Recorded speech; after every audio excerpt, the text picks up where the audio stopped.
وہ ایک مصری انجینئر اور آرکیٹیکٹ تھا جس نے ظاہری دنیاوی بود و باش سے دور اور نامعلوم رہنے کو ترجیح دی۔ ڈاکٹر محمد کمال اسماعیل وہ مصر کی تاریخ کا سب سے کم عمر شخص تھا جس نے ہائی اسکول سرٹیفکیٹ حاصل کیا، پھر رائل اسکول آف انجینئرنگ کا سب سے کم عمر طالب علم جس نے وہاں سے گریجویٹ ڈگری لی، پھر سب سے کم عمر جس کو یورپ سے اسلامک آرکیٹیکچر میں ڈاکٹریٹ کی 3 ڈگریاں لینے کے لیے بھیجا گیا۔ اس کے علاوہ وہ سب سے کم عمر نوجوان تھا جس نے بادشاہ سے نائل، اسکارف اور آئرن کا خطاب حاصل کیا۔ وہ پہلا انجینئر تھا جس نے حرمین شریفین کے توسیعی منصوبے کی تعمیر اور عمل درآمد کے لیے اختیارات سنبھالے۔ اس نے شاہ فہد اور بن لادن کمپنی کے بار بار اصرار کے باوجود انجینئرنگ ڈیزائن اور آرکیٹیکچرل نگرانی کے لیے کسی قسم کا معاوضہ لینے سے انکار کر دیا اور کہا کہ میں 2 مقدس مساجد کے کاموں کے لیے کیوں معاوضہ لوں اور قیامت کے دن اللہ تعالیٰ کا کیسے سامنا کروں گا۔ اس نے 44 سال کی عمر میں شادی کی اور اس کی بیوی نے بیٹا جنم دیا اور زچگی کے بعد فوت ہو گئی۔ اس کے بعد وہ مرتے دم تک عبادت الہی میں مصروف رہا۔ اس کی عمر 100 سال سے زیادہ تھی اور دنیا اور میڈیا کی چکاچوند سے ہٹ کر گمنام رہ کر حرمین شریفین کی خدمت کی۔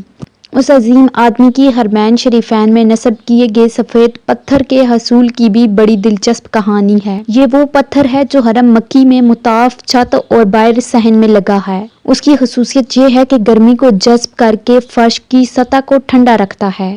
یہ پتھر ایک ملک گریس میں ایک چھوٹے سے پہاڑ میں دستیاب تھا۔ وہ سفر کر کے گریس کے اور حرم کے لیے کافی مقدار میں تقریباً آدھا پہاڑ خریدنے کا معاہدہ کیا۔ معاہدے پر دستخط کر کے وہ واپس مکہ لوٹے اور سفید پتھر سٹاک میں آ گیا اور مکہ حرم میں پتھر کی تصنیف مکمل کرائی۔ 15 سال بعد سعودی حکومت نے ایسا ہی پتھر مسجد نبوی میں بھی نصب کرنے کو کہا۔ انجینئر محمد کمال کو جب بادشاہ نے مسجد نبوی میں ویسا ہی ماربل لگانے کو کہا تو وہ بہت پریشان ہوا کیونکہ کرۂ ارض پر واحد جگہ گریس ہی تھی جہاں یہ پتھر دستیاب تھا، جو کہ آدھا پہاڑ تو وہ پہلے ہی خرید چکے تھے۔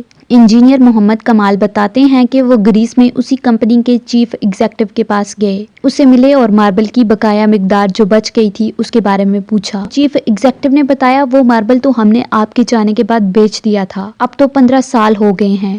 کمال بہت افسردہ ہوا اور میٹنگ چھوڑ کر جانے لگا تو آفس سیکرٹری سے ملا اور گزارش کی کہ مجھے اس شخص کا اتا پتہ بتاؤ جس نے بقیہ تمام ماربل کی مقدار خریدی۔ تو اس نے کہا، پرانا ریکارڈ تلاش کرنا بہت مشکل ہے، لیکن آپ مجھے اپنا فون نمبر دے جائیں، میں تلاش کرنے کی کوشش کرتی ہوں۔ اس نے اپنا نمبر اور ہوٹل کا پتہ دیا اور اگلے دن آنے کا وعدہ کر کے چلے گئے۔